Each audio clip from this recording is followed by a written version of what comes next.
पुस्तक का नाम बुद्धि पर धर्म का अंकुश रखा जाए। लेखक पंडित श्री राम शर्मा आचार्य। चेतना के क्षेत्र में मन और बुद्धि का एक क्षेत्र होता है और श्रद्धा और संस्कारिता का दूसरा। मन भौतिक साधनों के सहारे इंद्रिय तृप्ति तथा अहंता की पूर्ति चाहता है। अर्थ संचय तथा बड़प्पन प्रदर्शित करने वाले दूसरे प्रसंग मन के प्रिय विषय हैं। बुद्धि यदि सामान्य स्तर की है और नर पशुओं जैसी है तो फिर उसे मन की इच्छाएं पूरी करने में ही अभिरुचि होगी। वह उसी का तर्क प्रमाण ढूंढकर समर्थन करेगी तथा उन कामनाओं की पूर्ति का ताना बाना बुनेगी। क्षुद्र प्राणियों में धर्म होता है वरना आदर्श। शरीर यात्रा व सुख साधनों के लिए जो भी मार्ग सरल दिखता है, सामने होता है, उसी को वे अपना लेते हैं। मनुष्य शरीर में भी पशु स्तर की अविकसित चेतना रहती है। वन मनुष्य इस स्तर के होते हैं। मानव शरीर में मनुष्य स्तर की चेतना विकसित हो सके तो उसे उत्कृष्टता और आदर्शवादिता कहते हैं। इनका समन्वित चिंतन दृष्टिकोण अध्यात्म कहलाता है और इनकी प्रेरणा से अपनाया गया क्रियाकलाप धर्म कहलाता है। मानवीय गरिमा को धर्म संस्कृति के आधार पर परखा जाता है। इसका विकास होने पर व्यक्ति आदर्शों की बात सोचता है, कर्तव्य को समझता है और शालीनता को जीवन नीति अपनाने के लिए तत्पर होता है। स्पष्टतः श्रेष्ठता का मार्ग अपनाने में उन लोगों की तुलना में घाटा ही रहता है जो नीति अनीति का भेद किए बिना जो कुछ भी सुखद प्रतीत होता है उसी को कर गुजरते हैं। अंतिम परिणाम की बात दूसरी है। वह प्रत्यक्ष तो होता नहीं और तत्काल मिलता भी नहीं है। बीज को वृक्ष बनने में देर लगती है। उसी प्रकार सदाचरण के सत्परिणाम भी समय साध्य होते हैं। उनका अनुमान लगाना दूरदर्शी विवेकशीलता अपनाने पर ही संभव होता है। आवश्यक नहीं कि जिसमें तत्काल का लाभ दिखता है वह कुछ समय उपरांत भी वैसा ही सुखद बना रहे जैसा कि तुरंत के उपयोग में दिखता है। इसी प्रकार यह भी निश्चित नहीं है कि जो इस समय कष्टकर लगता है वह कुछ समय बाद भी वैसा ही बना रहे। ऐसा कभी कभी ही होता है जो आरंभ और अंत में एक जैसा बना रहे। बहुत करके तात्कालिक लाभ जिसमें प्रतीत होता है वे अपनी प्रतिक्रिया दुखद उपस्थित करते हैं और अनेक बार आरंभ में कठिनाई सहने पर पीछे और उसके सत्परिणाम चिरकाल तक उपलब्ध होते रहते हैं। मन अदूरदर्शी है, वह तत्काल के लाभ पर मचलता है। बुद्धि को अंधा पक्षपात करने वाले वकील की उपमा दी जाती। सनक की ललक और लिप्सा, वासना और तृष्णा पूरी करने के लिए उपाय सोचना और सरंजाम जुटाना वह तत्काल आरंभ कर देती है। अवांछनीयता के विरोध में भीतर से या बाहर से विरोध हो तो वह ऐसे ऐसे तर्क गढ़ती है कि अपने निश्चय और प्रयत्न को किसी न किसी प्रकार सही सिद्ध किया जा सके। विवादों में प्रायः यही होता है। न उनका अंत आता है न कोई निर्णय होता है। प्रतिपक्षी वर्गों में से कोई हार मानने को तैयार नहीं होता। शास्त्रार्थ होते रहते हैं, उनसे चिढ़ भर बढ़ती है। आक्रमण प्रत्याक्रमण का सिलसिला चल पड़ता है और मतभेद बढ़कर विद्वेष और आक्रमण का रूप धारण कर लेता है। भले से भले और बुरे से बुरे कार्य एवं विचार के पक्ष में कोई चतुर व्यक्ति इतने तर्क और प्रमाण प्रस्तुत कर सकता है कि सामान्य व्यक्ति हतप्रभ होकर रह जाए। उसे यह निर्णय करते ही न बने कि दोनों में से कौन पक्ष सही है। वकीलों में बुद्धि कौशल का चमत्कार इसी स्तर का देखा जा सकता है। एक वकील के पास एक ही तरह के दो मुकदमे हैं, दोनों की स्थिति बिल्कुल एक जैसी हो।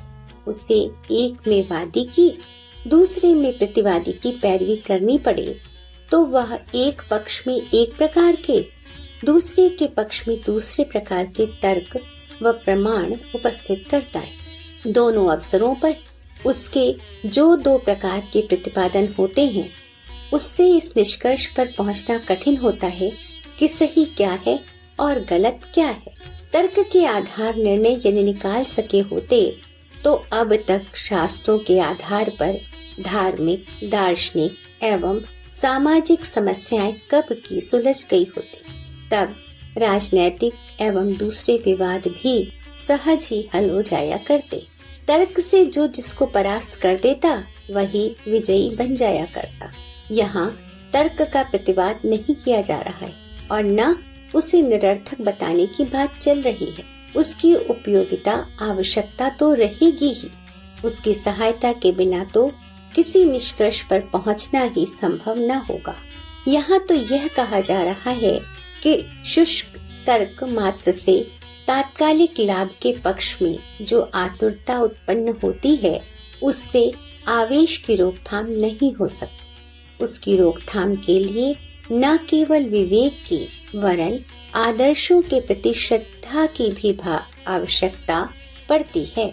उसका अभाव हो तो भी तत्कालिक लाभ ही सर्वोच्च हित साधन प्रतीत होगा और उसी की पूर्ति में सर्वोपरि बुद्धिमानी प्रतीत होगी। अनैतिक आचरणों में, विलासिता के असंयम में यही मन स्थिति रहती है। स्वार्थी और अपराधी प्रकृति के मनुष्यों पर तात्कालिक लाभ ही छाया रहता है।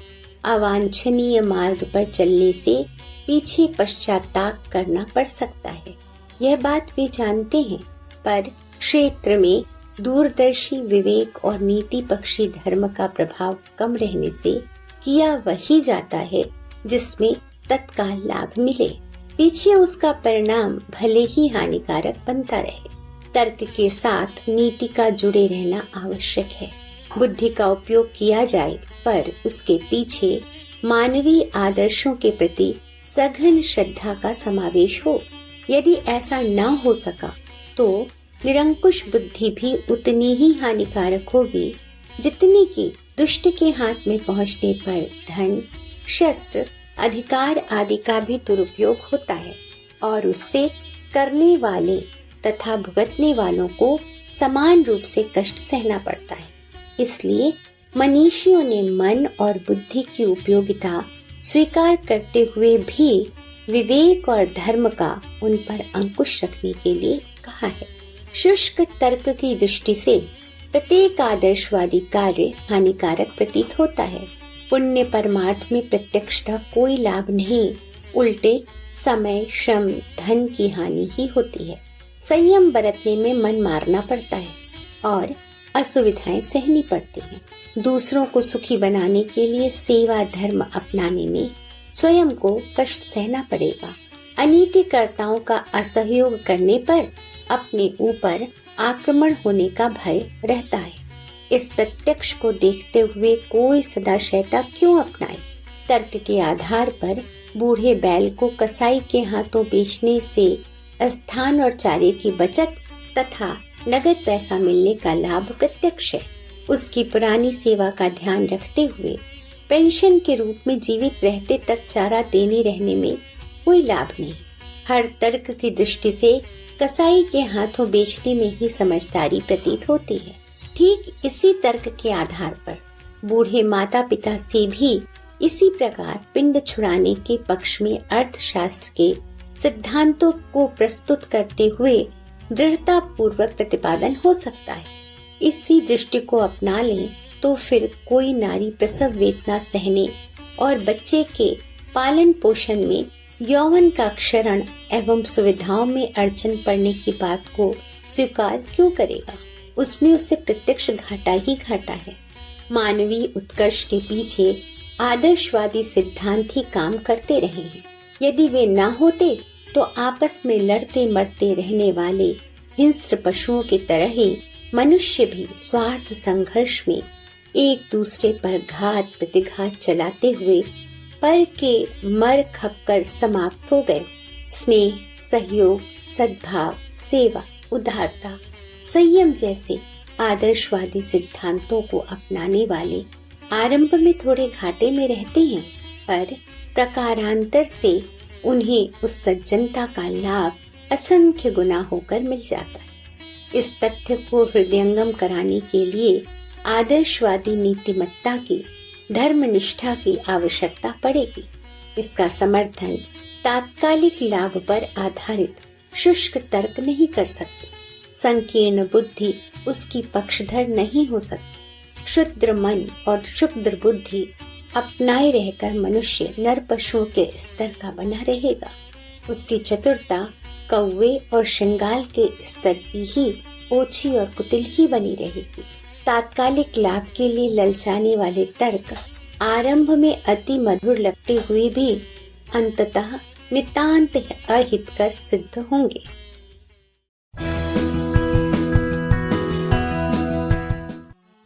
पुस्तक का नाम बुद्धि पर धर्म का अंकुश रखा जाए।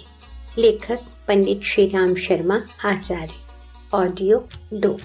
मन को 11वीं इंद्रिय माना गया है। बुद्धि उसी का एक अंग है। शरीर में जिस प्रकार ज्ञानेंद्रिय और कर्मेंद्रिय भौतिक जानकारियां देने, अनुभूतियां कराने तथा साधन जुटाने के काम आती हैं, उसी प्रकार मन का कार्य भी भौतिक क्षेत्र की व्यवस्था जुटाना ही होता है। शरीर और मन पंच भौतिक हैं। उनकी आवश्यकता, अभिरुचि एवं चेष्टा अपने सजातीय भौतिक क्षेत्र में ही सीमित रह सकती। चेतना का अंश इससे ऊंचा है। आत्मा की आवश्यकता साधनों तक सीमित नहीं है। उसका संतोष अपने स्तर की उपलब्धियों पर अवलंबित है। उत्कृष्ट चिंतन एवं आदर्श कृतित्व से ही उसका समाधान एवं उत्कर्ष होता है। इस मार्ग पर चलने की प्रेरणा, उमंग एवं साहसिकता उत्पन्न करने की क्षमता मात्र धर्म धारण में ही है। धर्म का तात्पर्य यहाँ अध्यात्म से है, सांप्रदायिक प्रचलन से नहीं। उसे अपनाकर ही मनुष्य सच्चे अर्थों में बुद्धिमान सिद्ध होता है। ऋतंभरा प्रज्ञा ही मानवीय उत्कृष्टता का समर्थन करती और आत्मा को परमात्मा के स्तर तक पहुंचाती है। क्षुद्र बुद्धि से नहीं, हमारा वास्तविक हित साधन प्रज्ञा युक्त श्रद्धा के सहारे ही संभव हो सकता है। शुष्क तर्क भरे विकृत बुद्धिवाद को अपनाकर हम चतुर भर बन सकते हैं, किंतु वह चतुरता दाने के लोभ में जाल में फंसकर जान गंवाने वाले पक्षी की तरह अंततः हानिकारक ही सिद्ध होती है। मनुष्य का शरीर विज्ञान की दृष्टि से कुछ रासायनिक पदार्थों का सम्मिश्रण मात्र है। उसकी गतिविधियों का आधार अन्न, जल और वायु से मिलने वाली ऊर्जा है। मस्तिष्कीय चिंतन को शरीरगत संवेदनाओं से प्रभावित आवेश मात्र कहकर विज्ञान दूर जा बैठता है।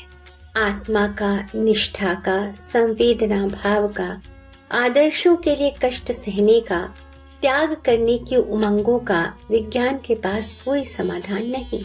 ऐसी दशा में क्या मनुष्य को आत्मा और भावना से रहित एक रासायनिक यंत्र कहकर संतोष कर लिया जाए? शांति, संतोष और विश्वास की छाया यदि देखनी हो तो पिछड़े, अशिक्षित, देहाती और निर्धन क्षेत्र में किसी न किसी मात्रा में अवश्य मिल जाएगी, किंतु सुसंपन्न वर्ग में उसके दर्शन भी दुर्लभ होंगे। मित्रता के नाम पर चापलूसी ही बिखरी दिखाई देगी। क्या गहन घनिष्ठता, आत्मीयता एवं सघन निष्ठा के दर्शन दुर्लभ होंगे? परिवार एवं मित्र मंडली में मित्रता के चोचले तो बहुत चल रहे होंगे, पर जिस वफादारी में एक दूसरे के लिए मर मिटता है, उसका कहीं पता भी ना होगा। यह बात आंतरिक स्थिति के बारे में निश्चिंत और निर्द्वंद मनोभूमि कदाचित ही किसी को मिलेगी।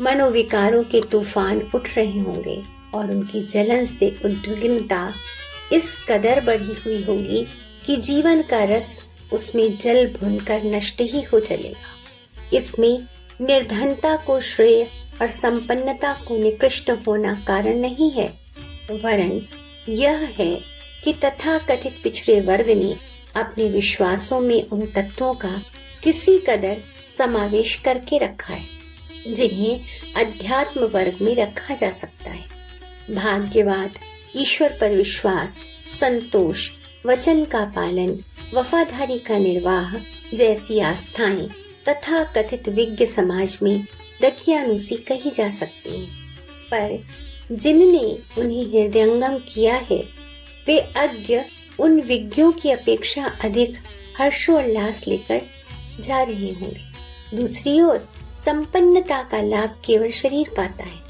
वे सुविधा साधनों का उपयोग अधिक कर लेते हैं, इससे शारीरिक सुविधा में कमी नहीं रहती। फिर भी अंतःकरण अतृप्त और क्षुब्ध ही बना रहता है, क्योंकि उसे आस्थाओं का आहार नहीं मिल सका। प्यार और विश्वास के अभाव में मनः स्थिति मरघट जैसी विभस्त ही बनी रहेगी। बहिरंग सुविधा साधन उस अभाव की पूर्ति न कर सकेंगे, भले ही वे कितने ही बड़े चढ़े क्यों न हो। देखते हैं कि आस्था खोकर संपन्न वर्ग ने कुछ नहीं पाया, जबकि आस्था को अपनाए रहकर तथा कथित पिछड़ा वर्ग लाभ में रहा। आस्थाएं गंवाकर भटकाव और विक्षोभ के अतिरिक्त और कुछ हाथ लगने वाला नहीं। वैभव अपने साथ जो उत्तेजनाएं लेकर आता है, उनके कारण उपलब्ध होने वाले दुर्गुणों और दुष्प्रवृत्तियों की बहुलता न शरीर को स्वस्थ रहने देती है और न मन को संतुलित। उतार चढ़ाव और प्रतिस्पर्धा की जटिल प्रतिक्रियाएं इतनी दुर्घर्ष होती हैं कि उनके सामने हर्षोल्लास का वातावरण भी टिक नहीं पाता, जिसे सरल और सौम्य प्रकृति का सामान्य मनुष्य प्रचुर मात्रा में उपलब्ध करता हुआ अपने पिछड़ेपन को भी सराहता रहता है। संपन्नता और सुशिक्षा लोक और परलोक दोनों ही गंवा बैठती है, जबकि वैभव रहित व्यक्ति कम से कम एक को तो हथियाए ही रहता है। हत्या और आत्महत्या जैसे कुकृत्य अनास्था के बूचर खाने में ही होते हैं। आस्थावान सहन भी कर लेता है और भविष्य के प्रति विश्वासी भी रहता है, पर जिसने इन निष्ठाओं को उखाड़ फेंका है, उनके लिए मन को समाधान कर सकने वाला संबल ही हाथ से निकल जाता है। संयम और सत्कर्म के लिए औचित्य और विवेक के लिए उन्हीं के जीवन में स्थान रहता है जिन्होंने आस्थाओं को मजबूती से पकड़ रखा है। अनात्मवान खाओ पियो मजा करो से आगे की कोई बात सोच ही नहीं सकता। ऐसा वर्ग जिस समाज में बढ़ता है, उसका भविष्य अंधकार में बनकर ही रहेगा। संशय और अविश्वास की मनोभूमि में विक्षोभ के विष वृक्ष ही उगते हैं। बुद्धि पर नीतिमत्ता का अंकुश ना हो तो वह निरंकुश हो जाती और अनेक समस्याएं खड़ी करती। धर्म बुद्धि को शिक्षाकारी होने से बचाता है।